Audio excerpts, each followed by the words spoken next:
بسم اللہ الرحمن الرحیم۔ اگر کوئی شخص رمضان کے روزے نہیں رکھ سکتا تو شریعت میں اس کی جگہ پر پھر کیا کیا جائے؟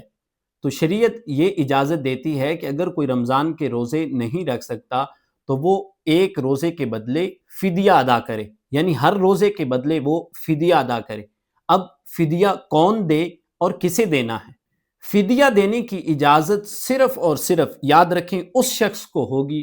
جو کہ اتنا بوڑھا ہو چکا ہے کہ وہ روزے نہیں رکھ سکتا، یا وہ ایسا بیمار ہے کہ جو وہ روزے نہیں رکھ سکتا اور پھر مستقبل میں اس کے صحت یاب ہونے کی کوئی امید بھی نہیں۔ یعنی کوئی بیمار ہے، رمضان کے روزوں میں بیمار ہے تو اس نے روزے نہیں رکھے، وہ صدقہ وہ اپنا روزوں کے بدلے میں فدیہ دینا چاہتا ہے،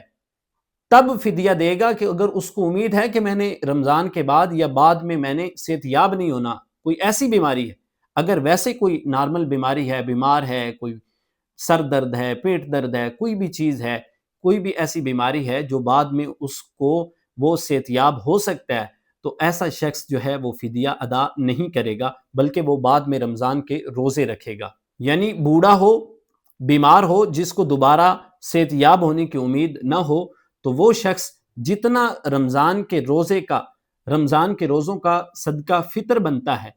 وہی مقدار اس کے ایک روزے کی فدیہ کی ہے۔ اگر اس سال صدقہ فطر جو ہے اس کی مقدار آٹے گندم کے حساب سے 250 روپے ہے، تو وہ اپنے 29-30 روزوں کے ساتھ اس کو ضرب کرے گا تو وہ تقریباً 7500 روپے، یعنی پورے رمضان کے روزوں کا جو فدیہ ہے وہ 7500 روپے جو ہے وہ کسی ایسے شخص کو ادا کر دے جو زکوٰۃ لینے کا حقدار ہوتا ہے، ایسے شخص کو وہ ادا کر سکتا ہے، تو اس کے روزوں کا فدیہ ادا ہو جائے گا۔ اور اس کے علاوہ اگر وہ زیادہ دینا چاہے، وہ جو کے حساب سے دینا چاہے، تو 4 کلو جو کا جو حساب بنتا ہے ایک روزے کا وہ کر لے، یا 4 کلو کھجور کا جو حساب بنتا ہے